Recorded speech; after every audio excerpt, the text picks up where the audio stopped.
que la mayoría están de regular a bien.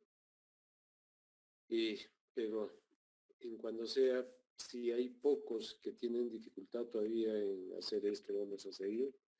Siempre tengo por costumbre en el tercer parcial entran también preguntas del segundo parcial, porque quizás de todo el curso junto con lo que es atención a la animación es lo más importante para ustedes en su manejo del primer nivel de atención. Y a ver, hoy día vamos a empezar con procesos respiratorios, pero antes quisiera, a grosso modo, nos den unos 10 minutos para revisar la parte de justo de casos, porque en el otro no, creo que no es problema, pero sí la de casos, ¿no? Y en realidad esto me interesa porque es, como les repito, es lo que ustedes van a hacer, quisiera que lo hagan bien. Si no hacen una buena referencia o una buena indicación médica, o no actúan como médicos haciendo el RP respectivo en las hojas de referencias, pues no hemos conseguido nuestro objetivo. A ver, rápidamente. La primera pregunta. Decía preparar una dextrosa al 10%, ustedes tenían en el centro de salud agua y dextrosa al 33%. Bueno, la fórmula ya la conocen, sí, casi todos, o casi el 100% lo han hecho. Era 30.3 de dextrosa al 33 y 69.7 de agua, ¿no? Que es lo que para hacer una dextrosa al 10%. ¿Ok? En la pregunta 2 era sobre el tratamiento para un niño hijo de una mamá con sífilis que había recibido tratamiento con ceftriaxona, pero el recién nacido salía negativo, ¿no? Y según la guía, que ustedes la tienen, lo que deberían ponerle a este niño es penicilina benzatínica. Y ahí quizás había un poco de error porque me han puesto sódica, ¿no? Como que si lo van a hospitalizar y van a tratar a un niño que sale RPR negativo. Y lo que sí a estos niños hay que hacerles el seguimiento, ¿no? Después del tratamiento, con los 3, 6, 9 meses, ¿no? Entonces, penicilina benzatínica le tocaba 150.000 unidades, ¿no? Como dosis única, de acuerdo al escenario. Cualquiera me puede interrumpir o preguntarme algo, alguna duda que tenga, ¿no? El tercero es sobre el déficit de agua corporal. Eso era sencillo, también sí, casi todos lo han hecho. El déficit de agua corporal para 24 horas, lo que tenía que agregar después ya al requerimiento, pero la pregunta era solamente que me calculen el déficit de agua corporal a reponer en 24 horas, solamente el déficit. Se supone que después eso ustedes le suman al requerimiento, ¿no? Salía 124, ¿no es cierto? 124 mililitros. ¿Sí? En eso tampoco no hay duda. En la cuarta pregunta era preparar una solución al medio normal. Muy bien, para ese caso de deshidratación, ustedes han decidido darle al medio normal una solución para referirlo a ese paciente, ¿no? Y un al medio normal ya sabemos que es cualquier solución que contenga 70.000 equivalentes por litro. Entonces ustedes tenían que preparar una solución en 100 mililitros, que es un Bolutrol de 100 mililitros. Si al uno normal ustedes me preparaban con 4.1 mililitros por cada 100 y el resto era dextrosa al 5%, en este caso ustedes podían preparar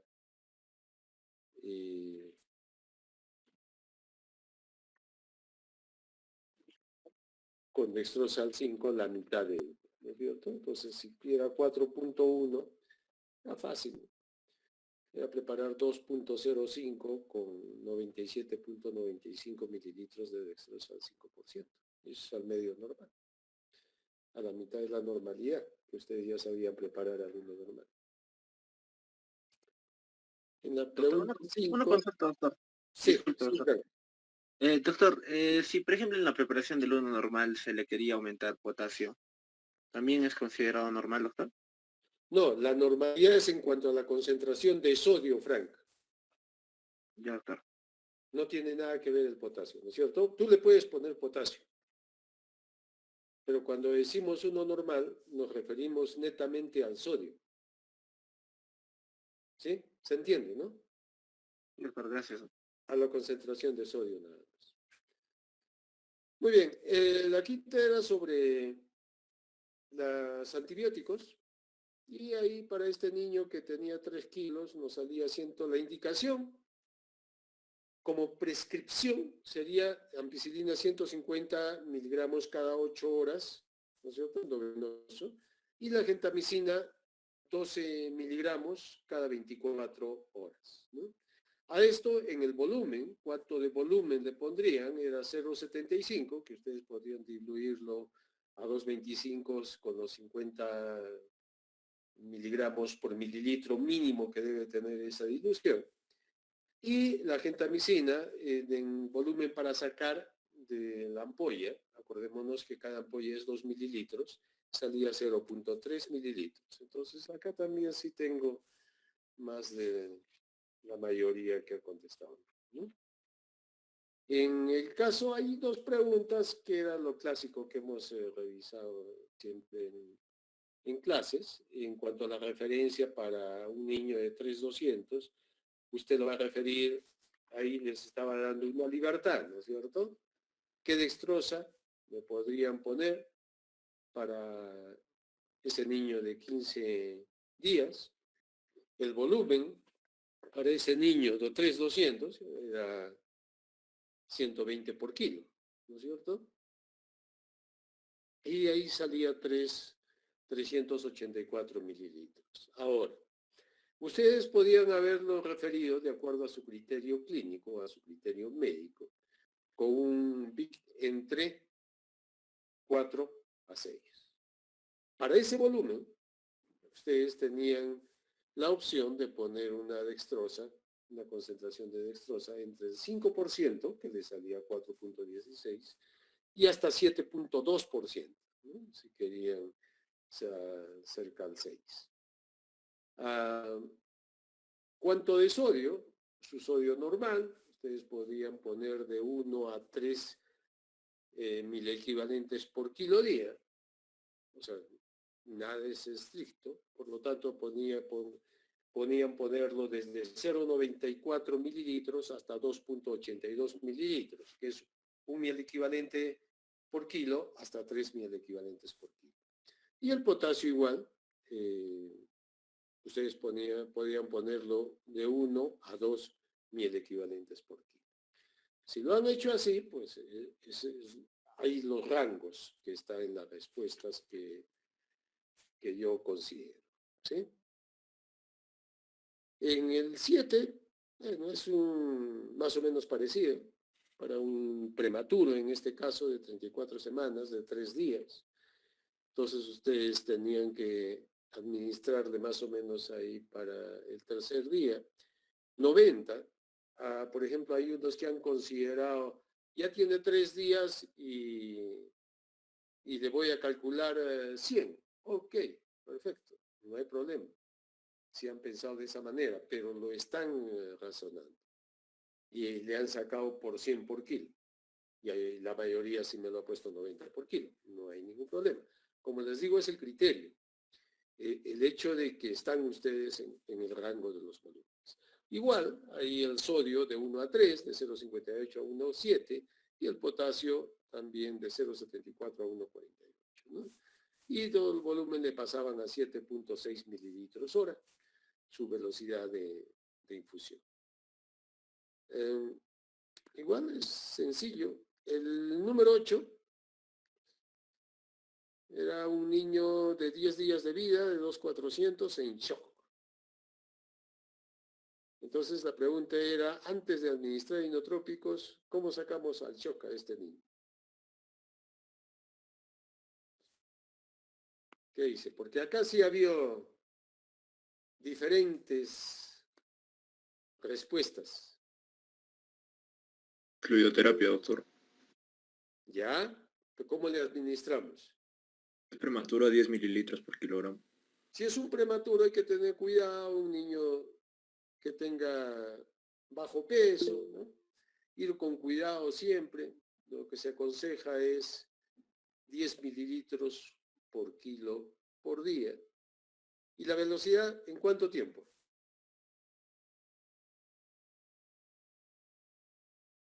¿Qué dice? Doctor, una pregunta, doctor. En ese caso ese era un prematuro tardío de 36 semanas, pero ya tenía 10 días de vida, doctor. Ajá. Entonces, por ende... O sea, estaba en shock. Ajá, pero ya tenía 10 días. Ujú. Entonces, tal vez sería... no sería tal vez adecuado, doctor, darle 20, doctor. Les he de 15 a 20 minutos. considerado a los que me han puesto 20, pero quería discutirlo. ¿Sí? Esta pregunta he considerado a todos los que me han puesto adecuadamente que le ponen bolo. Hay otros que me han puesto infusión y ahí sí no lo sacan del shock. Pero sí he considerado a los que pongan bolo. ¿Sí? ¿Por qué? Porque tenemos la apreciación de Rodrigo. A ver, Rodrigo, sigue. Me interesa tu observación. Doctor. No, me refería, doctor, a lo que es la cantidad, ¿no? Sí, yo también pensé, al principio le puse 10, pero luego dije, pero ya tiene 10 días de vida. Entonces, y además es prematuro tardío, ¿no? Está en 36 y dije, creo que tal vez, bueno, ya por la edad del RN sería tal vez corrector de 20. Claro. Por la edad gestacional. Porque es la edad corregida. ¿No es cierto? O sea, este niño, en realidad que nació con 36 semanas de gestación, ya tiene 10 días. Es como que si ya fuera término, si estaríamos actualmente tratando. Siempre nosotros en los diagnósticos del día a día, en los niños que están hospitalizados, sacamos la edad corregida. Por ejemplo, nacieron con 33 semanas, el niño tiene 21 días, entonces ya no tiene 33, ya tiene 36 semanas de edad corregida, se denomina eso, ¿no? ¿Y eso me sirve para qué? Para hacer el tratamiento de antibióticos. A ese niño, que es de 33 semanas, ya no lo voy a tratar como de 33 semanas, lo tengo que ver a las 36 semanas, o a ese niño de 33 semanas después de los 15 días, en las cuales ya cambia la terapia, ¿no? Siempre entonces tenemos que tener en cuenta en NEO eso, la edad corregida. Pero bueno, acá lo primero, la idea es que ustedes me pongan un bono, ¿no? Sí, hay unos que me han puesto 10 y hay otros que me han puesto 20 por kilo. Entonces, para cuestión de evaluación, pues, si ustedes han decidido ponerle bono, significa que están pensando en sacarlo del shock. ¿En cuánto tiempo? También hay variación. Si fuera un recién nacido a término, sería en 10, 15 minutos, ¿no? Pero si fuera un prematurito, un poco de repente más pequeño, sí, lo que se aconseja es ponerlo en 30 minutos, ¿no? Muy bien. El penúltimo, preparar las dosis de dopamina. Esto es sencillo, ¿no? Solamente era la indicación que ustedes me pongan. Si lo voy a utilizar, ¿cómo lo indica para que la enfermera lo ponga? Era dextrosa al 5% para 50, ¿no? Para un Volutrol de 50 mililitros, por ejemplo, era sacar el volumen con la fórmula que ustedes saben, 10 por 3 sobre 2 por 2.4, que era su peso, y salía 72 miligramos de dopamina, ¿no? Y esto era igual a 1.8 mililitros de lo que venía la ampolla. Acuérdense que cada 40 miligramos es un mililitro. Entonces era 1.8 de dopamina y el resto, la diferencia 50, era con dextrosa al 5%. ¿Cuáles son las soluciones compatibles? ¿Qué me dicen? Porque ahí ha habido variaciones. ¿Cuáles son las soluciones compatibles con la dopamina? Doctor, podría utilizar cloruro de sodio 9 por mil. Cloruro, solución salina, ¿ya? Doctor, al 5%. ¿Mm? Dextrosa al Dextrosa. 5. Sí, Sí. dextrosa al 5. También es compatible con dextrosa al 10 y también es compatible con una solución salina glucosada. O sea, cuando yo mezclo sodio con dextrosa. En cualquiera de las soluciones va la dopamina y no hay ningún problema. ¿Ya? Entonces era 1.8 y la última era un niño con RCU de tipo simétrico, ¿no? Con un índice ponderal de 2.8 que está entre el percentil 10 y 90, ¿no? Por lo tanto, era simétrico. Muy bien, entonces, ya revisado eso, no hay ningún problema. Les voy a poner sus notas igual que la vez pasada. Se identifican, ¿no? Lo vieron, ¿no es cierto? ¿Sí? La vez pasada les puse como en una tarea y les puse ahí segunda evaluación. Sí, doctor. ¿Se vio? Ya, se los voy a poner de esa manera. Lo único que no sé si me acepte varios términos, yo les voy a poner 2 notas. Les voy a poner una para que se den cuenta más o menos en dónde está el problema. De los primeras 10 una nota más la segunda nota. ¿Sí? O en observaciones, creo que hay en tareas, siempre en observaciones hay una que les voy a poner las dos igual la nota final. Muy bien, chicos. Entonces empezamos con nuestra clase. Si no hay ninguna otra pregunta. Más bien, del grupo del doctor Carlos Mejía, por favor, no tengo y tengo que poner las notas ahora en la noche. O sacar, tratar Doctor, de... el doctor Sí. me dijo que le iba a enviar hoy en la tarde. ¿Me iba a enviar o me ha enviado? Nos dijo doctor en la mañana, porque tuvimos prácticas, que le iba a enviar hoy día en la tarde.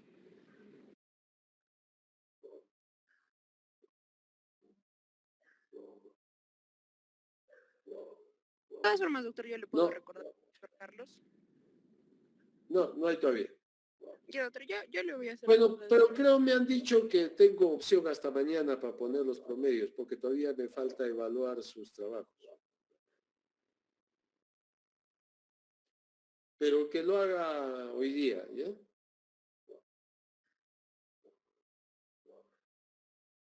Está bien, doctor.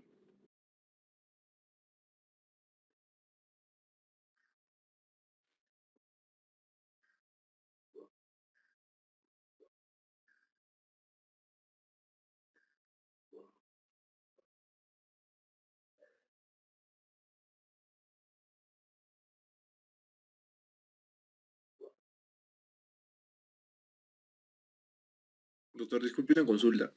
Sí, En relación a la pregunta en la cual habla acerca del volumen y el shock, ¿no? En general, ¿era válido también poder considerar un poco lo que es antibiótico terapia empírica? no, porque no es la pregunta, ¿no es cierto? Pero era un shock séptico distributivo, si no me equivoco. Ajá. La pregunta específicamente en ese niño era ¿cómo lo sacaría del shock? Esa era la pregunta. Entonces, no vale la respuesta, doctor, si le hemos considerado parte de la fluidoterapia No el es que no antibiótico. vale, sino que la pregunta evaluable es ¿cómo lo sacaría del shock? Así está la pregunta, Marcelo. ¿Sí? Está bien, Doctor, doctor. Gracias por la aclaración. doctor, en esa pregunta entonces vale cualquier porcentaje que le hayamos sacado entre el 10 y el 20. En mi caso yo lo saqué con 15. ¿Con 15 mililitros? Sí, doctor. ¿Por qué con 15? Considera- Es que considerando también el hecho de que era un niño prematuro tardío, pero a la vez con 10 días de vida, ¿no? Pero no hay esa opción, ¿no? Las opciones de las guías son 10 y 20. Pero igual he considerado, Ya, doctor, gracias. porque está dentro. La idea es que indiquen algo y que eso no le haga daño al niño. Ojo, las indicaciones de estos casos son exactas. ¿Por qué? Porque estamos tratando con seres humanos, estamos tratando con pacientes. Tengan en cuenta, no hay eso, pero yo hice la primera parte, sí, pero la segunda parte la hice mal. O sea, no funciona así la medicina, ¿no es cierto? No es que le hice un poquito de daño, le hice poco daño o le hice bastante daño con mi accionar o con dejar de hacer algo, ¿me entiende?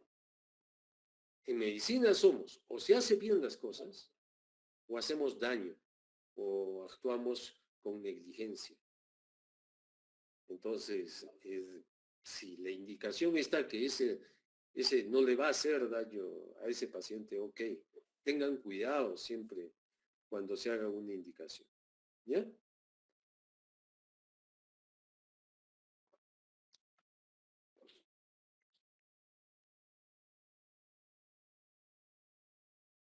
Muy bien.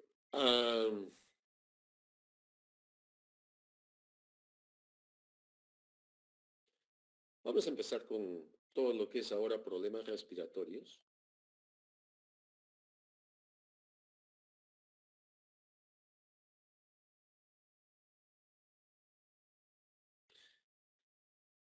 Entonces hemos gastado 30 minutos de nuestro tiempo. Empezaremos de una vez. Dos cositas para síndrome de distrés respiratorio recién nacido. Uno es el síndrome de distrés respiratorio tipo 1, que se conocía antes, que era la enfermedad de membrana hialina. Y la segunda parte vamos a hacer el síndrome de distrés respiratorio tipo 2, taquicardia transitoria de recién nacido.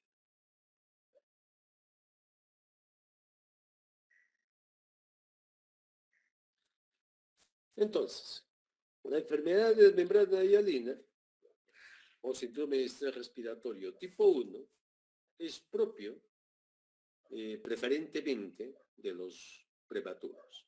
Raro en un niño a término con alguna patología de deficiencia de surfactante, ¿cierto? Recordemos un poco nuestro desarrollo embriológico pulmonar. En las primeras 6 semanas es el embrionario. Entre las 5 y 16 semanas es la etapa pseudoglandular en las cuales aparece el esbozo de lo que va a ser en los pulmones.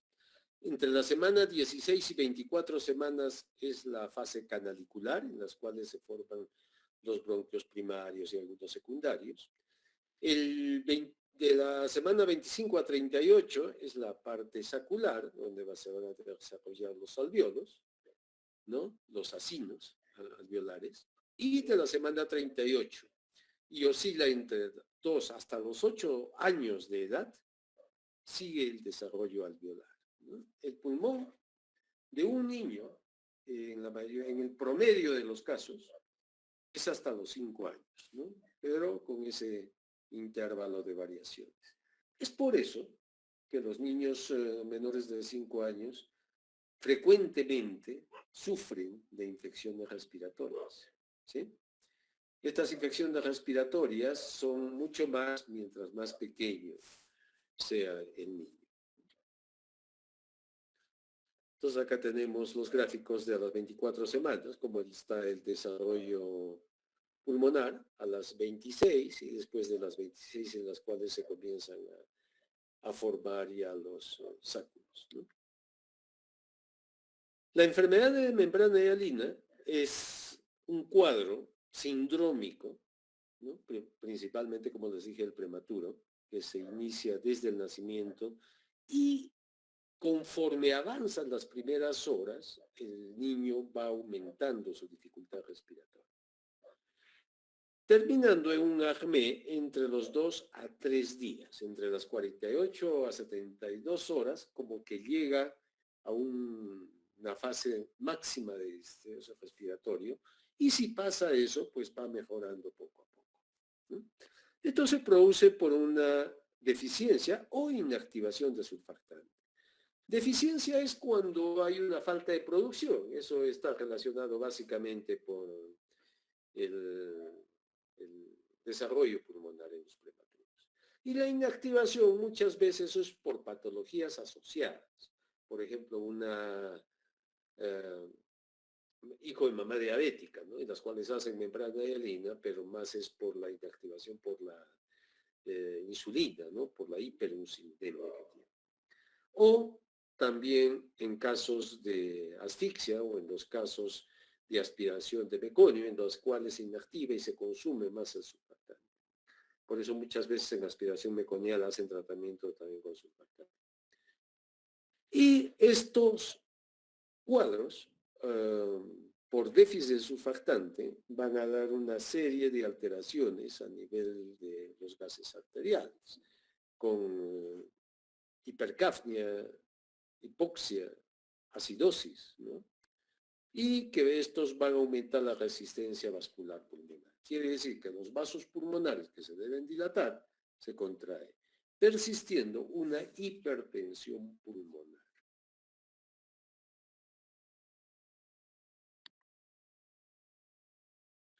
La incidencia, si tomo a todos los recién nacidos, es de 0.5 a 1% de todos los nacimientos.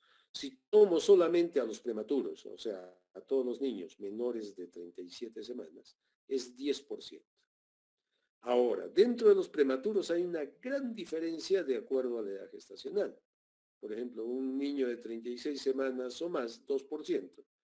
Si es de 30 a 35, sube a 10-15%. Igual de 20 a 32, de 30 a 60. Y de 26 a 28, de 60 a 80% de estos niños de esta edad gestacional van a hacer una membrana, ¿no? El distrés respiratorio o membrana hialina es responsable de una de las 4 principales causas de mortalidad. Lógicamente que esto ha ido disminuyendo. Fíjense en este cuadro de las causas básicas de muerte neonatal. La membrana hialina era responsable del 29% de todas las muertes neonatales. En los 80 bajó a 21% y actualmente en el 2017 está en el 3%. ¿Por qué bajó esto? Ya por la disponibilidad del surfactante, ¿no? Nosotros estamos poniendo más o menos hace unos 10 años en el ministerio, ¿no? Surfactante. Pero en el Perú se está usando desde los años 90. Yo me acuerdo en el hospital Regagliati cuando se comenzó a utilizar el surfactante, no se tenía en claro las guías. A pesar del surfactante, los niños se morían. Entonces se tuvo que revisar la guía, el protocolo que había en ese tiempo, para ver qué es lo que estaba fallando. ¿Y qué es lo que estaba fallando? Que utilizábamos tardíamente el surfactante. Cuando el niño ya estaba mal, cuando el niño estaba con todos los alvéolos colapsados, ¿no? Atelectasiados. Entonces el surfactante no actuaba ya. En cambio ahora no. Ahora se ha establecido, primero, un tratamiento de madurez pulmonar con corticoides y segundo, cuando utilizamos surfactante, lo utilizamos precozmente en las primeras 2 horas de vida preferentemente. Entonces, es la disponibilidad del medicamento lo que nos ha permitido disminuir bastante la mortalidad, ¿no? Es caro, cada frasquito cuesta 800 soles. El surfactante es una sustancia, acuérdense, que se produce en los neumocitos tipo 2 y en las cuales está constituido 90% de lipios, entre los cuales está la fosfatidilcolina, la lecitina, el fosfatidilglicerol, y 10% de proteínas, ¿no? Estas proteínas generalmente son hidrofílicas, de tipo A y D, que actúan contra defensa de patógenos, y las hidrofóbicas de tipo B y C, que contribuyen a la capa tensioactiva. Estas son las que actúan a nivel del alveolo, manteniendo una tensión superficial e impidiendo que el alveolo se colapse. Ahora, el origen de todo, pues es la inmadurez pulmonar, ¿no? En las cuales hay una deficiencia surfactante. Si hay deficiencia surfactante, se colapsan los alveolos, hay una telectasia ahí de los pulmones. Llegan a hipoxia tisular, a acidosis, ¿no? A veces hay persistencia de los shunts de derecha a izquierda por la vasoconstricción pulmonar, ¿no? Y a nivel pulmonar hay estos depósitos de estas sustancias de fibrina, ¿no? Hialinas, de ahí viene esa membrana hialina que se deposita en los alveolos, ¿no? ¿Quiénes tienen el riesgo para desarrollar membrana hialina? En realidad, como ya hemos visto, está relacionado a la edad gestacional. Mientras menor sea la edad gestacional, mayor es la incidencia. En las cesáreas sin trabajo de parto, en los antecedentes ya de tener hermanitos previos con membrana hialina, si hay hemorragia materna, porque la sangre que se aspira a nivel pulmón también la inactiva, la asfixia también se consume el surfactante, los hijos de madre diabética y los eritroblastosis fetales por la hiperinsulinemia que se presenta en estas dos entidades. El sexo masculino, bueno, como en todas las enfermedades a nivel neonatal, el sexo masculino pues tiene mayor riesgo de tener. Muchos valoran esto en relación a la diferencia hormonal que existe con el sexo femenino, ¿no? En el segundo gemelar, y el segundo gemelar tiene una explicación porque es el gemelo ocioso, digo yo. Cuando hay trabajo de parto, el que está en la presentación, el gemelo que está en la presentación, ese es el que está sufriendo días antes el estrés, ¿no?, de parto. Y el estrés hace madurar a los niños, hace que aumenten las catecolaminas. Al aumentar las catecolaminas, frenan la secreciones también de origen pulmonar, ¿no? Hay un montón de beneficios de ser el primero gemelar. Entonces el segundo gemelar es como que está a la expectativa ahí en humano, a un costado. Eso es cuando hay trabajo de parto, ¿no?, en prematurios, ¿no?, segundos gemelares. El distrés respiratorio es progresivo, a diferencia, por ejemplo, de la taquipnea transitoria, que es desde el nacimiento. Es progresivo desde el nacimiento, o sea, quiere decir que a la hora, por ejemplo, habrá unas cuantos alveolos que se colapsaron, a las 2 horas el doble, a las 4 horas el triple, y así va aumentando la dificultad respiratoria, ¿no?, en las primeras 6 horas sobre todo. Por eso el tratamiento es en estas horas, ¿no?, y se llama terapia precoz con surfactante en las primeras 2 horas y tardío hasta las 6 horas de vida. ¿Qué otra cosa hay? Hay problemas en la eliminación del exceso de líquidos. Entonces, se disminuye la diuresis porque a veces hay una secreción inapropiada de hormona antidiurética y por lo tanto como que retiene, ¿no?, más líquido. Y se produce edemas también en estos prematuritos. Entonces, como también les adelanté, el pico, el acmé del cuadro, es más o menos al tercer día, y después de eso el cuadro comienza a mejorar gradualmente. Es un niño que tiene todos los signos de dificultad respiratoria con palidez y también hay una disminución de la presión y los pulsos periféricos, ¿no?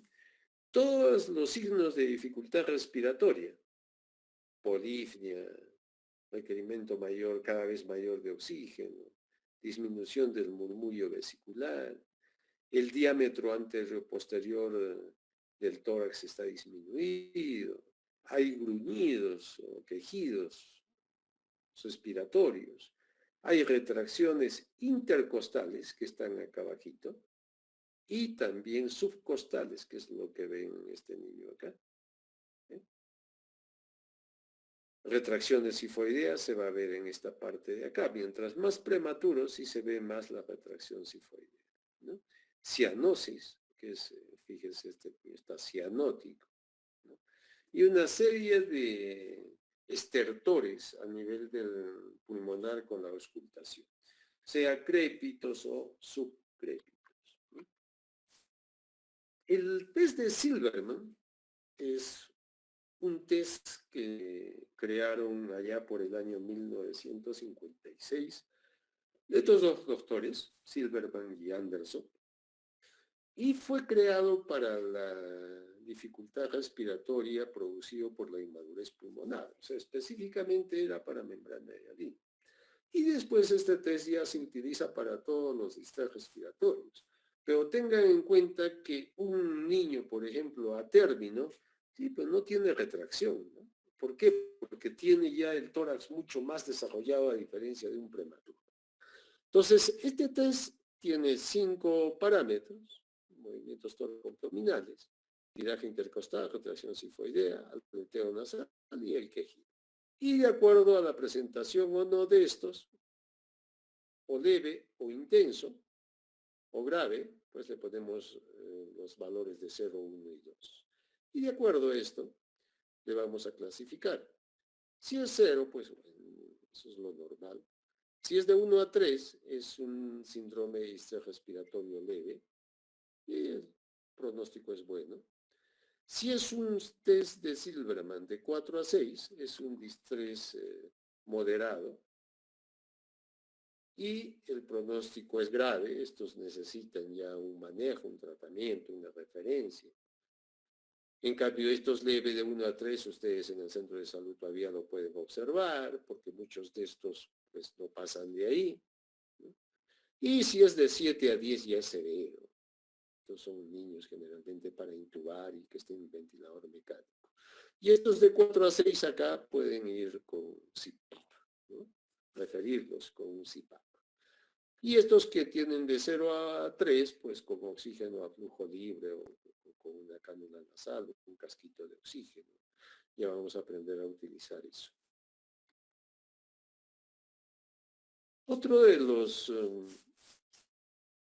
ayudas diagnósticas que tenemos es la radiografía, ¿no?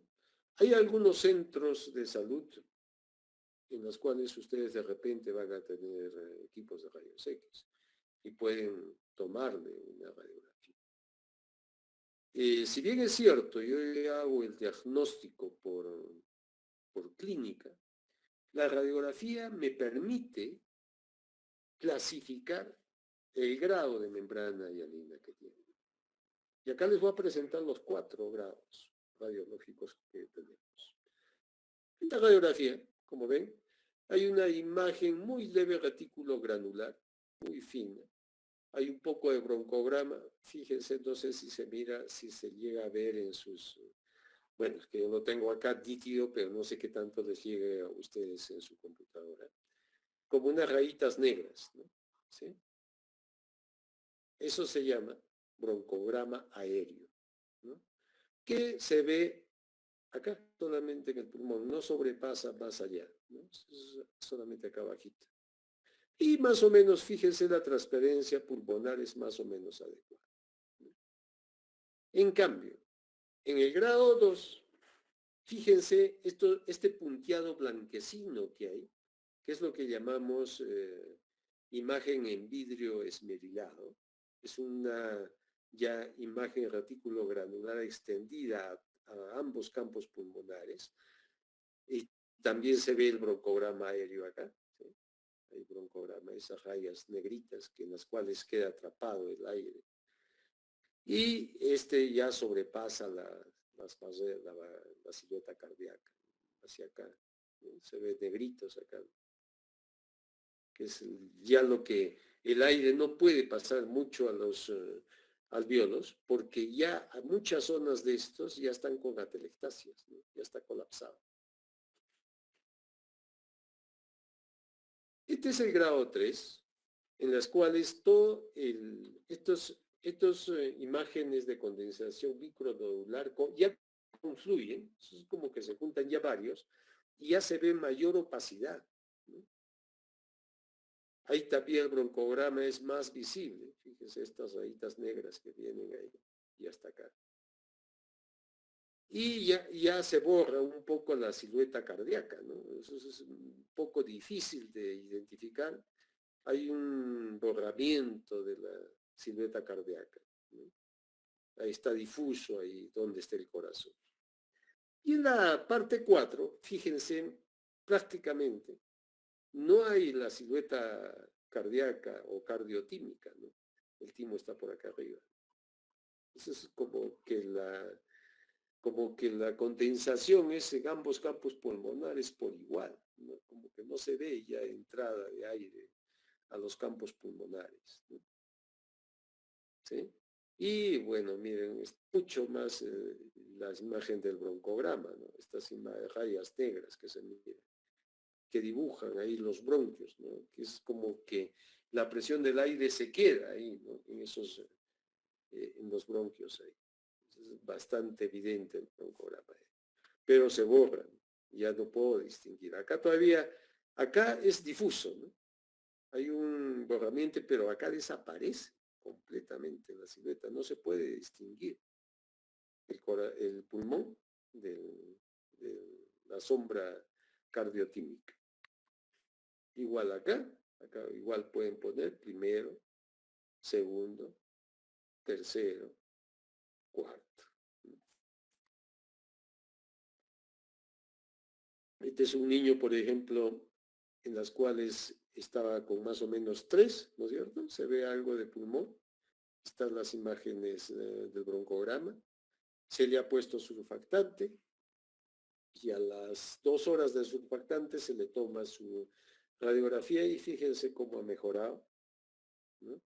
De ser más o menos una 3 ya está prácticamente en una 2. Y estos niños están en CPAP o en ventilación mecánica si es que los requiere, y se va controlando con radiografías seriadas. ¿Qué otras ayudas diagnósticas tenemos? Podemos tener para ver madurez pulmonar el test de Clemens. Eso se hace antes de que el niño nazca, sacando líquido amniótico por una amniocentesis, ¿no es cierto? Entonces ahí de líquido amniótico se puede sacar una parte y se dosa pues lecitina, esfingomielina, determinación también de fosfatidilglicerol.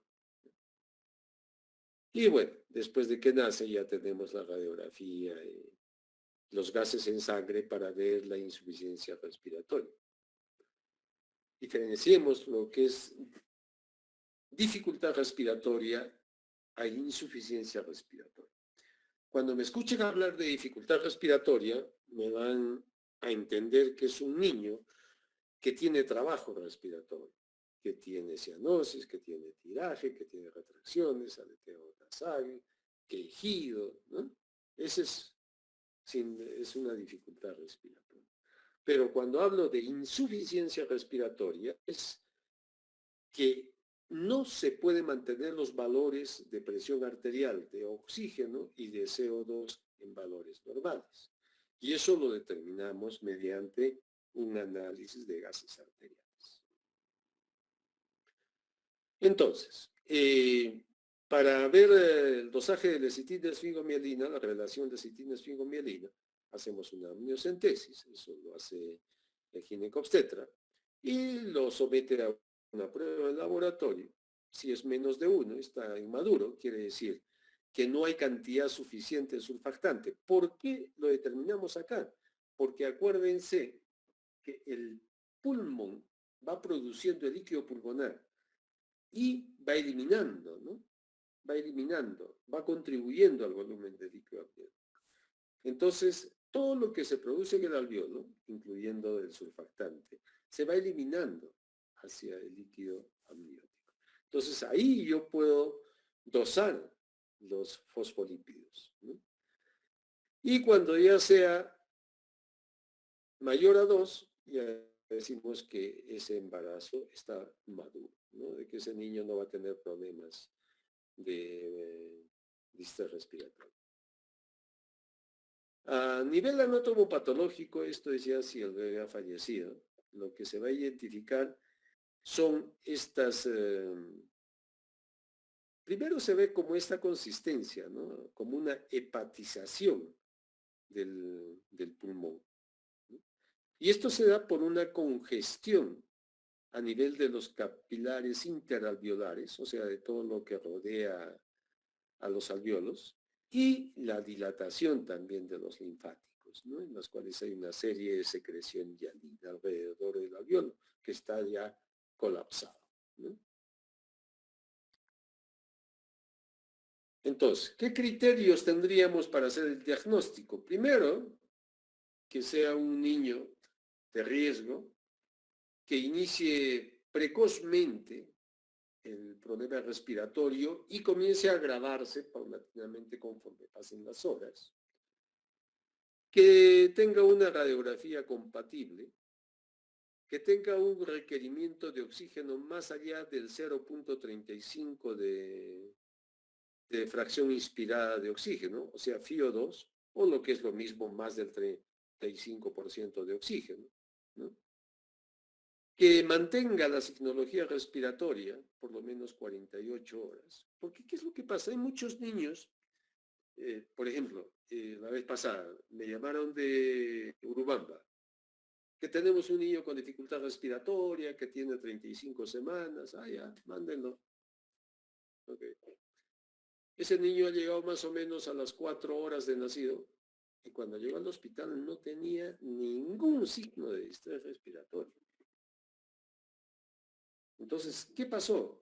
Hay muchos niños que van a empezar con distrés respiratorio, 2 horas y todavía los tienen con distrés, entonces se preocupan, ¿no es cierto? Ustedes dicen, no, esto no está bien.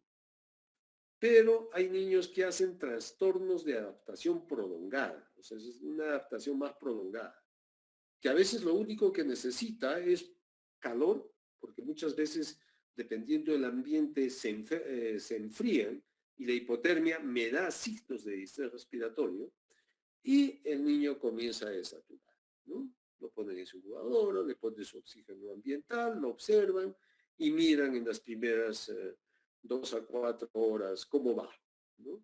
Si ese niño cada vez comienza a aumentar, sí, pues probablemente necesite.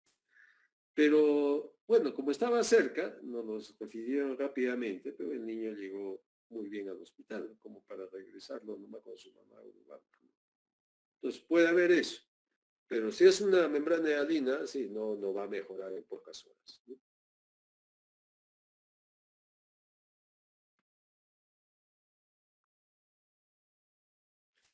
Hay un diagnóstico diferencial que siempre tenemos que hacer, porque a veces nosotros ponemos SDR. SDR significa síndrome de distrés respiratorio de recién nacido. La pregunta es, ¿por qué? ¿No? Puede ser por membrana hialina, puede ser por mala adaptación pulmonar, ¿no? Que ahí vienen las taquipnias transitorias del recién nacido, que incluso pueden durar de 24 hasta 5 días. Puede ser por una neumonía, ¿no? Hay que ver esto. En membrana hialina ya sabemos que es desde el inicio, la mala adaptación pulmonar también desde el inicio. La neumonía pues depende, ¿no? O sea, puede ser, hay neumonías congénitas, el niño ya puede nacer con neumonía en el caso de coriomionitis, por ejemplo, o puede haberse ido a su casa y su hermanito le contagió y regresa con su neumonía de la comunidad, ¿no es cierto? Los, como son los grados, la mayoría de problemas de distrés respiratorio que perduren en el tiempo pues son graves.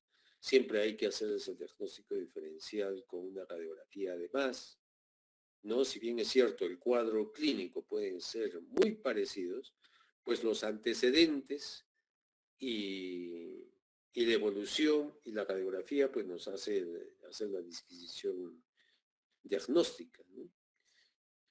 Muchas veces un hemograma, por ejemplo, es muy inespecífico para para ver, diferenciar uno de otro, ¿no?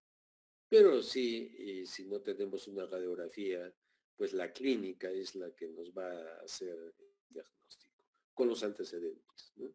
Pues si yo tengo un niño, por ejemplo, que tiene antecedente de líquido meconiano, pues voy a pensar de que es un cuadro de aspiración meconial y no de taquicardia transitoria, por ejemplo. Si es un niño de repente nació asfixiado por cesárea, de repente ese puede haber retenido líquidos, ¿no? Los nacidos por cesárea sin trabajo de parto no han tenido esas compresiones a nivel de tórax que pueden condicionar un, un cuadro de retención de líquido pulmonar, ¿no? ¿Qué hacer? Entre las medidas generales y preventivas, hospitalización en UCI neonatal, tener un ambiente térmico neutral, una monitorización cardiorrespiratoria, oxigenar para una saturación. Bueno, yo en el hospital pongo saturación entre 89 a 94, si bien es cierto, ustedes han aprendido que la saturación debe estar entre 85 a 95, eso es para cuestiones de reanimación, para los primeros momentos. Pero posteriormente, en la Sociedad Iberoamericana de Pediatría, por ejemplo, pone parámetros, lo ideal entre 88 a 93%. O sea, que no se baje mucho, ni que se suba mucho hasta 95, porque el daño a nivel ocular, a nivel pulmonar. ¿Por qué? Por los radicales libres que emanan, ¿no? Entonces, pero la recomendación en la mayoría de guías va entre 90 a 95%, ¿no? Yo en las historias del servicio he establecido 89 a 94, ¿no? Un poco menos para que no estar muy en hiperoxia, ¿no? Mantener un equilibrio hemodinámico, vigilar bien las presiones arteriales, cómo está el pulso, cómo está la hidratación, ver ahí si hay hemorragias intraventriculares, porque cuando hay hipertensión pulmonar, hay shunts de derecha e izquierda, aumenta la presión a nivel cerebral y eso puede condicionar en estos prematuritos, que son la mayoría que van a tener membrana hialina, hemorragias peri-intraventriculares, ¿no? Entonces, por norma, nosotros a todos los prematuros, sobre todo menores de 1.500 gramos, pues les hacemos una ecografía transfontanelar en las primeras 24 horas de vida. Dentro de los exámenes está, aparte de la radiografía, están los gases arteriales, la glicemia, cultivos si es que es necesario y se sospecha alguna infección ahí, ¿no? Y en el caso de ustedes, hay que estabilizar siempre al niño, por eso es importante que ustedes sepan referirme a un niño, pues ya saben el manejo hidroelectrolítico. En este caso, si lo manejan en las primeras 48 horas, ya saben que es sin electrolitos, solamente con una dextrosa, con un BIG de 4 a 6, y ver todas las otras condiciones de termorregulación y de oxigenoterapia, ¿no? Siempre, no se olviden, para una referencia hay que coordinar previamente. Nunca hay que mandar a un paciente a un hospital donde no he coordinado.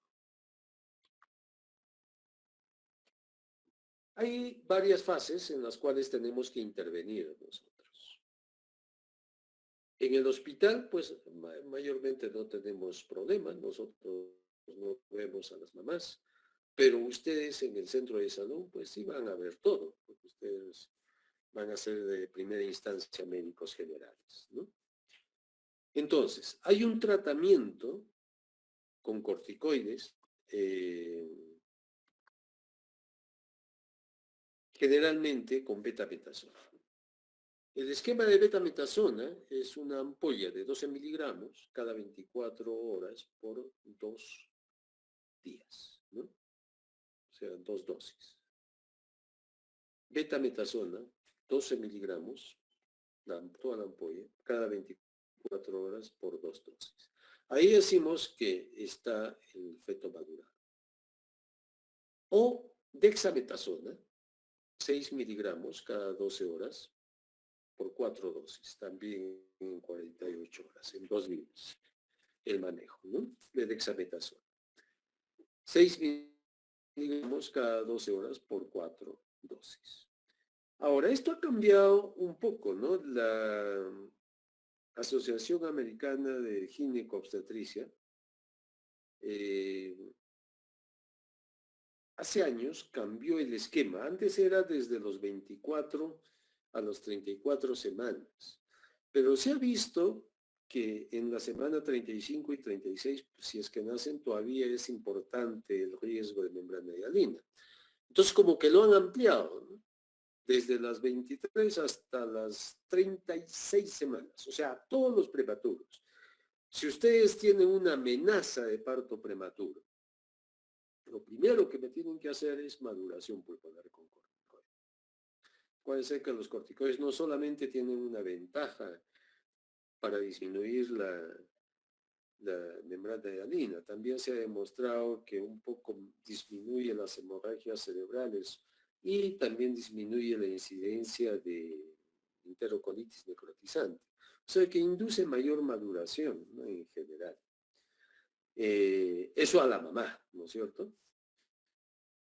Durante el parto tenemos que estar preparados, ¿no?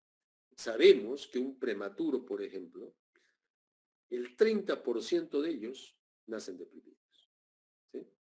Entonces ahí tenemos un problema. Tenemos que estar preparados para reanimar. Tenemos que estar preparados con un CPAP.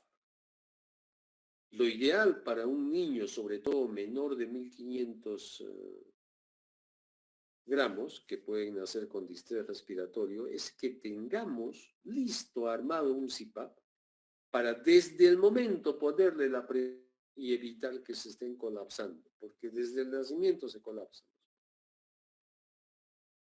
Entonces, se ha visto que cuando yo pongo un CPAP precoz, mejora bastante el pronóstico de niños. Y ya después del nacimiento, después de que lo han atendido o lo han reanimado si es que el caso hubiera requerido, pues tienen la opción del surfactante. Ahora, antes poníamos surfactante a todos los niños menores de 1500. Quiere decir que utilizábamos un montón de surfactante, ¿no es cierto? Pero de acuerdo a los nuevos estudios, con estos estudios de medicina basada en evidencia, se ha demostrado que no es necesario poner surfactantes desde el inicio, como profiláctico. Solamente hay que ponerlo de acuerdo a necesidad. En los primeros 15 minutos nacía y le poníamos el surfactante. Evitamos que tenga. Entonces se ha demostrado que eso no es necesario. Y lo que sí es necesario es el CPAP precoz y después ver cómo va la evolución del bebé y cómo va la necesidad de oxígeno. Si va aumentando la necesidad de oxígeno en concentraciones, hay que tomarle una radiografía de control seriado y de acuerdo a eso nosotros vamos a ponerle surfactante. Si lo ponemos en las primeras 2 horas, como les dije, lo llamamos precoz, administración de surfactante precoz, y desde los 2 a las 6 horas de vida, si es que en algún momento lo necesita en ese lapso, porque hay mayor necesidad de oxígeno, es el tardío. Pero es importante también las otras partes del manejo del prematuro, ¿no? El ambiente térmico, el endovenoso, ya sabemos cómo manejar el ambiente térmico, lo hicimos en el primer capítulo del curso. El endovenoso, también lo sabemos, lo hemos hecho ahora en la segunda parte del curso. Y ahora lo que hay que hacer es el manejo respiratorio, ¿sí? Surfactante ustedes no lo van a tener.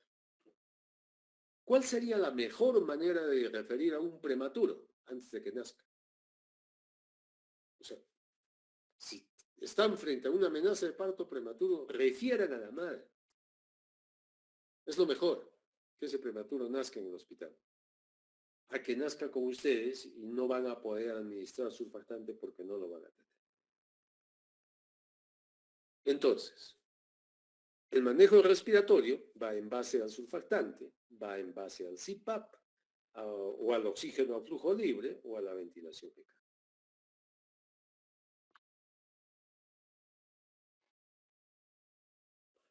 Si el surfactante, mientras más temprano es mejor, ¿no? Entonces, profiláctico mejor rescate, mejor ya se está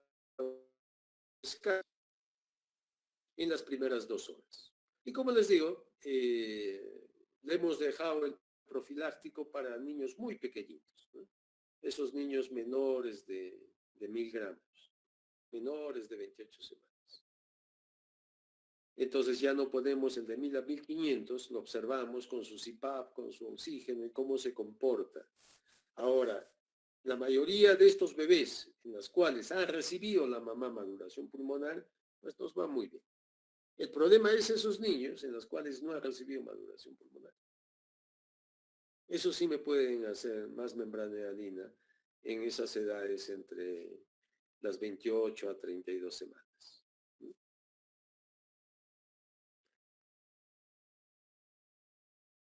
El de rescate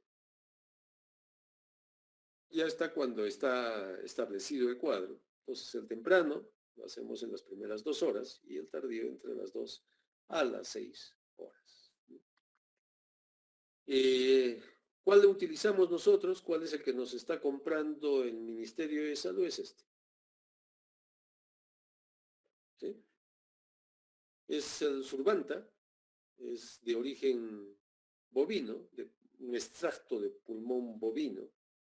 La dosis es 4 mililitros por kilo. ¿Sí? Cada mililitro es 25, por lo tanto la dosis es 100 miligramos por kilo. Esta es la presentación. Como siempre les digo, tenemos que saber la presentación y lo que tenemos que utilizar es esto, un tubo endotraqueal especial que viene con una sondita adicional al costado, las cuales ponemos el surfactante y por acá ventilamos. Por acá con la jeringuita vamos poniendo el surfactante y por acá vamos ventilando, ¿no? Ventilo 2-3, ventilo 2-3, ventilo 2-3, ustedes ya saben cómo hacemos eso. Pero también hay de porcino, ¿no? Curosurf, que utilizan bastante también. Entonces nosotros estamos utilizando en el ministerio porque el ministerio compra, pues cuando compra el lote, pues sale más barato, ¿no? Entonces nos compra a nivel nacional y de ahí nos distribuyen a las diferentes regiones, ¿no? El CPAP, ¿cuándo utilizar? Lo más pronto posible. Apenas nace, ponerlo inmediato. Eso va a evitar que el pulmón se colapse. Sí, pero uno de los problemas de complicaciones de poner presión y oxígeno es la displasia broncopulmonar, pero lo que tenemos que evaluar es el costo-beneficio, ¿no?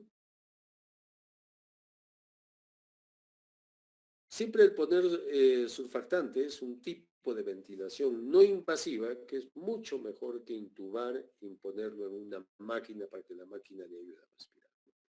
El CPAP previene que se colapsen los alvéolos, ¿no? Y preserva la función del surfactante. ¿Puede haber fracasos? Sí, generalmente en los inmaduros, ¿no? En esos niños menores de 600 gramos, ¿no? Con dificultad severa, en las cuales necesitan altas concentraciones de oxígeno. Siempre hay que confirmar con una radiografía, porque una de las complicaciones del CPAP es que haya un síndrome de fuga de aire, o sea, un neumotórax, y eso nos complica el cuadro. Hay formas de administrar, hay quienes lo administran solamente con una sondita, sin necesidad de intubar, pero para eso se necesita bastante experiencia, se lo hace con un flujo continuo y después se comienza a ventilar, ¿no? Hay quienes lo hacen en forma continua, hay quienes lo hacen en bolos, y empezar siempre con un flujo de 5 a 10 litros por minuto, empezar siempre con lo menor, que es 5 centímetros de agua, y gradualmente, de acuerdo a necesidad, que ustedes vean que hay mayor distrés, porque lo que hace el CPAP es estabiliza la caja torácica. Lo que había tiraje, retracciones, el quejido, todo debería desaparecer al poner la presión, ¿no? Si no desaparece, ustedes pueden aumentar hasta 7. No les aconsejo 8, aunque se describe que puede ser un máximo de 8, porque esto está más relacionado a neumotórax, ¿no? Pueden ir de 5, después pueden subirle a 6, o sea, cada vez le van a disminuyendo 1 centímetro bajo el agua el tubito exhalatorio para que haya mayor presión a nivel nasal, ¿no? Ahora, armar un CPAP artesanal, claro, lo tenemos que hacer. Ahora, en la práctica, lo van a entender mejor en la práctica presencial ahora, que se están reuniendo con sus docentes y ahí hay que armar, ¿no? Es diferente verlo que hacerlo. Pero esto sí quisiera al menos que lo aprendan a hacer. Siempre cuando pongo un CPAP, acuérdense que la presión del aire no solamente va al pulmón, también va hacia el esófago, al estómago. Entonces el estómago se puede estar llenando de aire y va a comprimir el diafragma. Entonces eso no es bueno. Hay que descomprimir el estómago. Para eso, siempre cuando utilicen CPAP, siempre tiene que haber una sonda orogástrica y se la pega acá a la mejillita, pero esa sonda tiene que estar abierta, no tiene que estar cerrada, si no, no va a cumplir su función. O sea, el exceso de aire va a salir y se va a eliminar por la sonda orogástrica. Ya ventilación mecánica, esta es una indicación ya hospitalaria, ¿no? Probablemente lo van a ver ya cuando estén haciendo su internado. Y es para niños que estén en acidosis respiratoria, en las cuales tenga una hipoxia con una presión arterial de oxígeno menos de 50 milímetros de mercurio, o una saturación de oxígeno menor de 90 con FiO2 superior a 0,40. Entonces, de acuerdo a esto, yo tengo que decidir ya intubar a ese niño, ¿no? O que también que esté en apnea, ¿no? Apnea severa significa un niño que no respira. Dentro de las complicaciones, la más común es esta, ¿no? Este es un niño con membrana hialina. Fíjense, es poquito el pulmón que está respirando, pero también acá por doble motivo. El mediastino está desplazado hacia la derecha. Acá, fíjense, hay una imagen más hiperlúcida, ¿no? Por el aire que está a nivel pleural, que está comprimiendo los pulmones y que está desplazando el mediastino hacia la derecha, ¿no? Esa es una ruptura alveolar. También es infecciones, ¿no? Comunes asociados a los prematuros. Los prematuros son inmunodeficientes y están sometidos a una serie de procesos invasivos, como en este caso las intubaciones endotraqueales. También puede haber ductus arterioso persistente y esto se da por la hipertensión pulmonar, ¿no es cierto? Si hay hipertensión pulmonar, el shunt derecha e izquierda se establece con una persistencia de la circulación fetal. Eso también hace que se presenten mayor cantidad de hemorragias intraventriculares, ¿no? Las crónicas, o sea, como procesos a largo plazo, la mayoría producidos por el oxígeno, por el exceso de oxígeno, que es la displasia broncopulmonar y la retinopatía del prematuro. Y en los casos de deficiencia de oxígeno, o sea, de hipoxia, es el deterioro del desarrollo neurológico. O sea, el neurodesarrollo es uno de los mayores problemas que tenemos en un prematuro, por el oxígeno. Como que la falta de oxígeno va a producir un daño cerebral, pero el exceso también, por eso el oxígeno, ya lo vamos a ver la semana que viene, es un proceso en las cuales tenemos que valorar la concentración, ¿no? La presión, ¿no? La forma de administrar, ¿no? Que sea tibio, ¿no? Que no sea frío, porque eso también es dañino. Que esté húmedo, ¿no? Que no esté seco, que no sea un oxígeno seco. Entonces hay varias variables que hay que tener en cuenta cuando hacemos oxigenoterapia. Y el segundo cuadro de distrés respiratorio, este antiguamente le llamamos distrés respiratorio tipo 2, ¿no? Había tipo 1 y tipo 2. También se le conoce como pulmón húmedo o síndrome de estrés respiratorio tipo 2. Entonces, taquipnea transitoria recién nacido, síndrome de pulmón húmedo, síndrome de dificultad respiratoria tipo 2, taquipnea pulmonar o mala adaptación pulmonar también. Todos esos nombres pueden encontrar para definir esto. Entonces, lo que va a hacer ahora es un poco entender por qué se produce la taquipnea transitoria, quiénes tienen el riesgo, cómo identificar en una radiografía igual, ¿no? El diagnóstico diferencial que lo tenemos que hacer con la membrana hialina y cómo es el curso en relación al otro, a la distrés respiratoria tipo 1. En general, la taquipnea transitoria de recién nacido es un cuadro relativamente benigno, ¿no?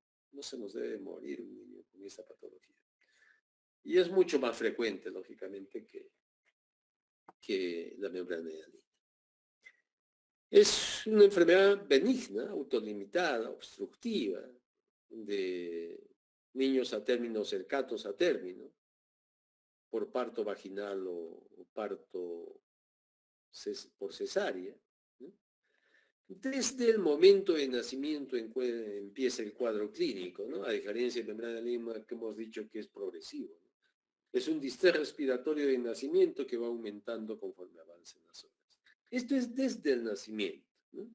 Y se resuelve generalmente en promedio 48 a 72 horas, pero puede variar así desde las 24 horas hasta los 5 días o más.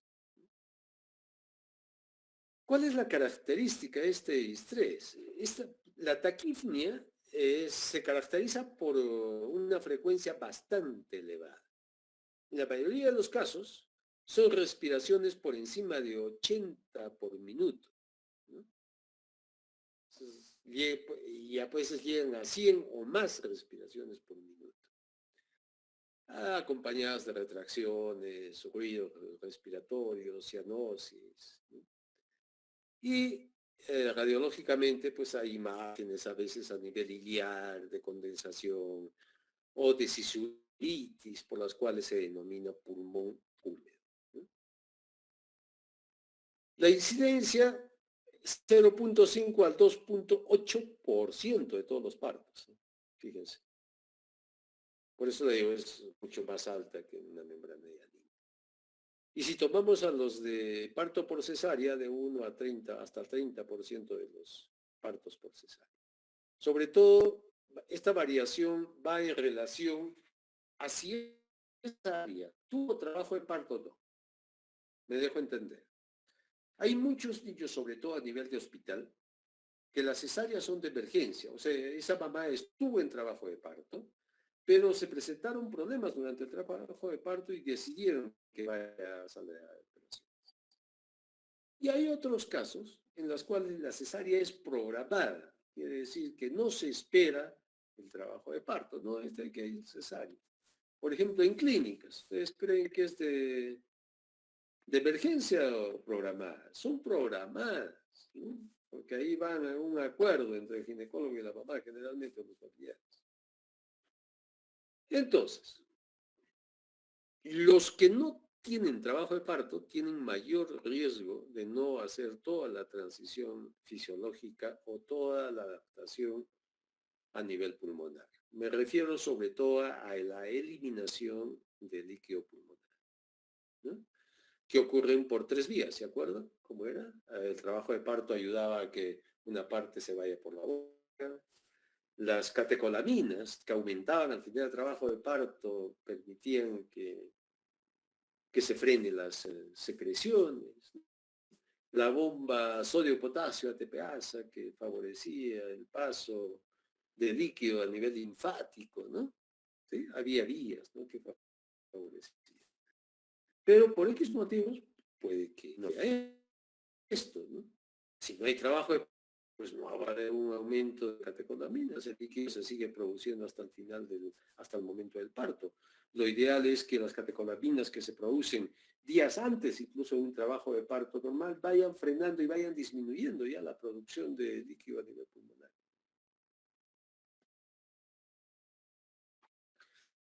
En un estudio en las cuales se hizo sobre 33.000 partos por cesárea, ¿no?, de niños a término, entre 37 y menos de 42 semanas, la incidencia que entraron fue de 5.7%, ¿no?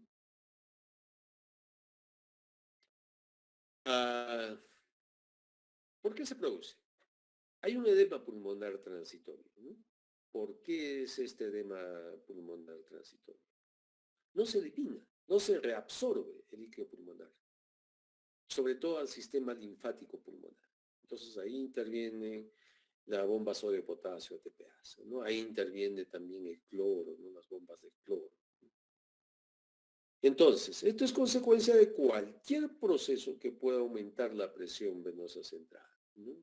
Y eso puede retrasar la eliminación del líquido pulmonar. También si la mamá recibió mucha cantidad de líquidos, ¿no?, ahí también es un problema. Líquido que se debería reabsorber, que se debería ir hacia los linfáticos, hacia los capilares, se acumula en los espacios peribronquiolares. El bronquiolo es lo que desencadena en el alveolo. Entonces, este bronquiolo como que se ve ajustado o apretado por este edema peribronquiolar linfático que ocurre en todos estos espacios broncovasculares alrededor de los alveolos, ¿no? Y esto va a interferir con la luz bronquiolar, ¿no? O sea, por el estrechamiento del bronquiolo. Entonces, ¿qué va a pasar? Entra el aire y hay un atrapamiento, es como que no sale, ¿no? Y se produce a veces hiperinsuflación. Y también se va a ver en la radiografía, como les digo, imágenes ahí de retención de líquidos, intersticial sobre todo. Entonces, este retraso de la eliminación del líquido pulmonar por el sistema linfático disminuye la distensibilidad pulmonar, ¿no? Como este es un niño en las cuales está así, ¿no?, con el pecho hinchado, con el pecho insuflado. ¿Y cómo sería su respiración? Superficial. Entonces comienza de esta manera, así. Y por eso llega a 100 o más respiraciones por minuto. Y uno lo ve sacando el pecho, ¿no?, como el pecho insuflado, ¿no?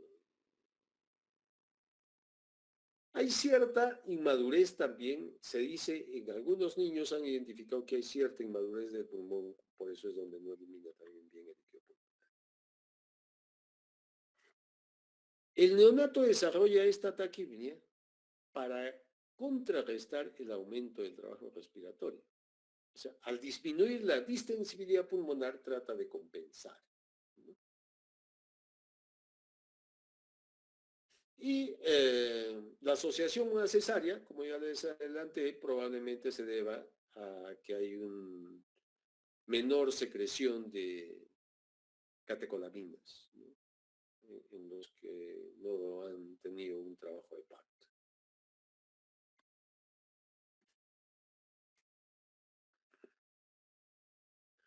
Y otra de las causas es también que al no haber trabajo de parto, tampoco hay esa eliminación que es por la boca, ¿no?, por las contracciones uterinas. Otra cosa es los partos prolongados, niños asfixiados, ¿no? Si la mamá le han sedado, por ejemplo, una anestesia de tipo general, también esos niños retienen líquido. O que le hayan puesto grandes volúmenes de líquido a la madre. En asma materna y exposición a agentes betamiméticos, dopamina.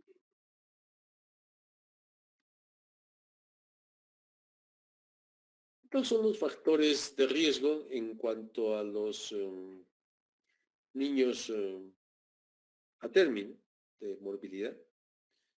Generalmente están a las 37 semanas con 3.9 de riesgo, 38 semanas 3 de riesgo y a las 39 es 1.9%. Los bebés a término tienen mayor riesgo de desarrollar trastornos respiratorios en comparación los nacidos por cesárea, ¿no? En comparación a los nacidos por vía vaginal. A eso se refiere.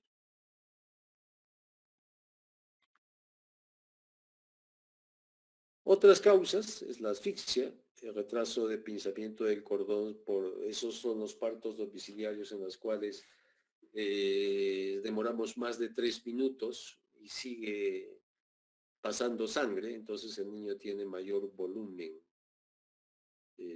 intravascular, ¿no? Los niños macrosómicos también tienen mayor riesgo de taquipnea transitoria. Siempre fíjense los del sexo masculino. Y bueno, es la asfixia en relación a la ¿no? Son niños a término o cercanos a término, o sea, esos prematuros de 35, 36 semanas, que empiezan con quejido respiratorio, cianosis, aleteo nasal, tiraje intercostal, vean siempre el tórax, un tórax abombado, ¿no? Por el atrapamiento aéreo, como que sacando pecho, y las frecuencias respiratorias que oscilan entre 80 a 140 respiraciones por minuto, que es la característica. Son respiraciones muy superficiales, con el pecho muy insuflado. El mercurio vesicular, si en la auscultación está un poco disminuido, ¿no? Los requerimientos de oxígeno habitualmente son menos del FiO2 menos de 0,4 o concentración de oxígeno menos del 40%. Mejoran en las primeras 48 horas, aunque los síntomas pueden durar un poco más muchas veces. Hay que hacer diagnósticos diferenciales con infecciones, con cardiopatías, con síndrome de aspiración de líquido amniótico, con bronconeumonías, con cuadros posasfícticos, ¿no? Y con membrana hialina también, ¿no? Acá, por ejemplo, hay un cuadrito que les ve cómo es la taquipnea transitoria en relación a membrana hialina y aspiración meconiana, ¿no? La etiología, uno es el retardo en la eliminación del líquido pulmonar, el otro es la deficiencia surfactante y el otro es la obstrucción por meconio, ¿no? Los factores de riesgo, estos generalmente, eso es la cesárea, macrosomía, madres asmáticas, sedación materna. Pero hay que tener mucho en cuenta las cesáreas y a los macrosomios. En los síndromes de estrés respiratorio tipo membrana hialina, prematuros. Los hijos de madre diabética, porque ya les expliqué que el problema es la insulina que interfiere con la producción del surfactante. Acuérdense, hay por una de las vías, ¿no? El surfactante se produce por dos vías, ¿no? La vía de la fosforilación y el otro es la vía de la metilación. Y las manifestaciones clínicas casi son las mismas, ¿sí? La única diferencia acá que tendrían que ver en taquipnea, que son niños que tienen el pecho muy abombado, y en el distrés tipo 1, que son prematuros, en los cuales es más evidente el trabajo respiratorio, ¿no? A nivel radiológico, vamos a ver ahorita algunas placas que les voy a ver, es muy diferente a aspiración meconiana en las cuales hay consolidación, porque hay imágenes tipo neumónicas. En el síndrome de estrés respiratorio va a depender del grado de membrana, y en este más bien es un pulmón que lo vamos a encontrar con secreción, con unas cisuritis ahí o con atrapamiento aéreo, ¿no? A nivel prenatal no hay forma, a nivel postnatal nomás es lo que vamos a ver por clínica y por gasometría y por radiografía, el diagnóstico diferencial, ¿no? Hiperexpansión de los pulmones, hay unas líneas periliares sobresalientes, lo que le decía, que hay un atrapamiento ahí entre las cisuras de líquido, ¿no? Por los linfáticos que están ingurgitados. Acá puede haber cardiomegalia leve a moderada, eso se manifiesta por la silueta, aplanamiento del diafragma, puede haber incluso con signos escasos de como de un derrame pleural, hay un refuerzo en la trama vascular, ¿no? En este caso, por ejemplo, si se fijan, es como que le llamamos corazón velloso, ¿no? Fíjense cómo están ahí, estos son los linfáticos, en las cuales están ingurgitados ahí, ¿no?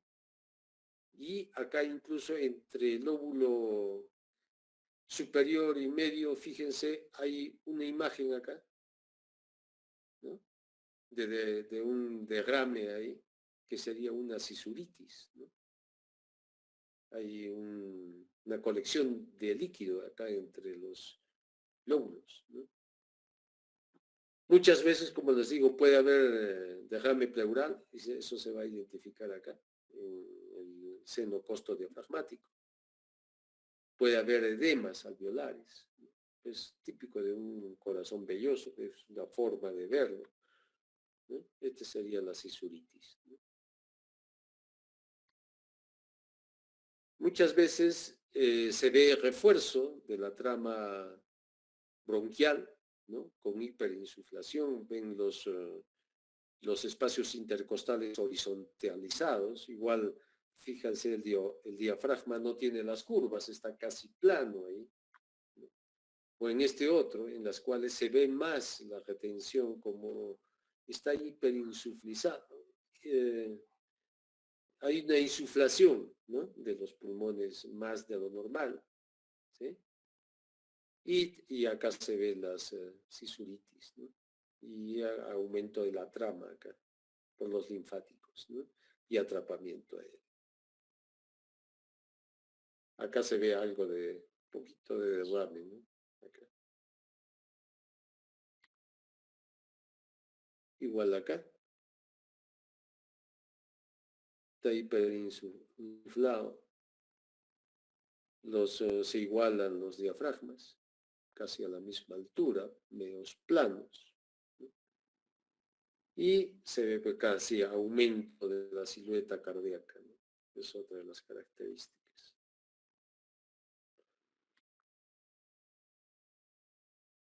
Igual acá, es como un corazón velloso, fíjense las rayitas que se ven, que es diferente a la membrana hialina, las cuales estaba como vidrio esmerilado, ¿se acordaban, no? Unos puntitos, este diferente. Acá se ven los linfáticos ingurgitados. Y estas cisuritis también acá, ¿no? Y un poco de agrandamiento del corazón. Acá ya hay un poco de mejora, ¿no? Después de este caso. Entonces, ¿qué hacer? El problema acá es la dificultad respiratoria. Como les dije, es un cuadro más o menos benigno. El problema es la cantidad de respiraciones que puede haber. Entonces, tenemos que tener una conducta de acuerdo a la frecuencia respiratoria. En general, si un niño tiene una frecuencia respiratoria menos de 60 por minuto, quiere decir que está bien, ¿cierto? Ustedes pueden iniciar por vía oral. Si está entre 60 a 80, sí, está taquipneico, pero no está tanto. Podrían alimentarlo por sonda, si es que no podrían agarrar, por ejemplo, una vía. Pero sí o sí, si ustedes cuentan la frecuencia respiratoria de un neonato y está por encima de 80 respiraciones por minuto, a ese ustedes le ponen NPO y le ponen su endovenoso para referir, ¿no? Mantener una oxigenación adecuada, ver, ¿no es cierto? ¿Con qué empiezan? Siempre oxígeno a flujo libre. Lo pueden tener por una cánula, lo pueden tener por un casquito, poniéndole el oxígeno cerca para mantener una saturación que por ahí esté entre los 89 a 94% que les digo, ¿no? Ahora, si no mejora, ahí eso es un problema, ¿no? Porque muchas veces el CPAP, si bien es cierto, puede mejorar algo, puede aumentar la retención alveolar, porque acuérdense que hay como que el bronquiolo está colapsado por el edema peribronquiolar que ocurre por la retención de líquido, ¿no? O porque el sistema linfático está ingurgitado y no está eliminando bien los líquidos, ¿no? Entonces, una cánula nasal muchas veces es suficiente o un casco cefálico, si es que no puede. Si ya no hay, traten de poner un CPAP, pero a bajas presiones, ¿no? Unos 4 o 5 de CPAP. Casi no se llega a ventilaciones mecánicas, porque la mayoría pues requiere concentraciones de oxígeno bajas, ¿no? Saturan muy bien solamente a veces poniéndole una canudita de oxígeno.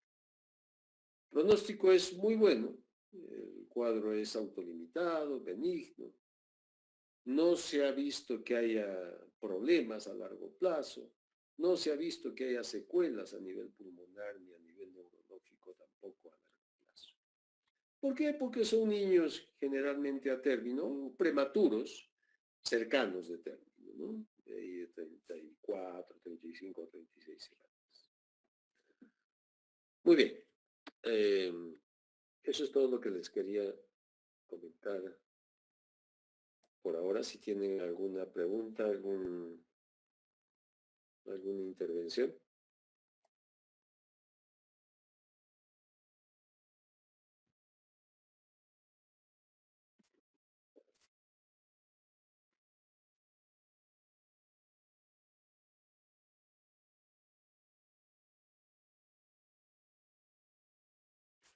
¿Alguna pregunta?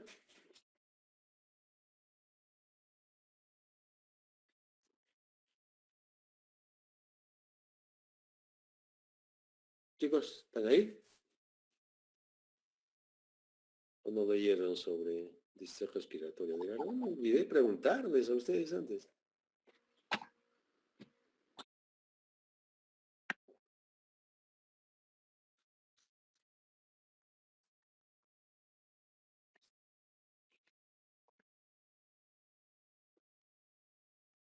Muy bien. Si no hay ninguna pregunta, no sé en qué podría ayudarles más. Si no, ya nos vemos el día martes.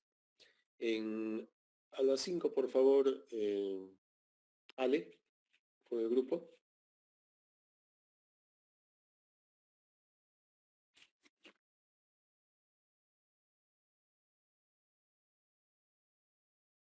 Muy bien, chicos. Si no hay nada, nos despedimos hasta el día martes. Buenas tardes. Hasta la próxima, doctor. Muy bien. Buenas tardes. Gracias. Cinco con el grupo, ¿eh? Hasta pronto. Permiso. Ya, doctor.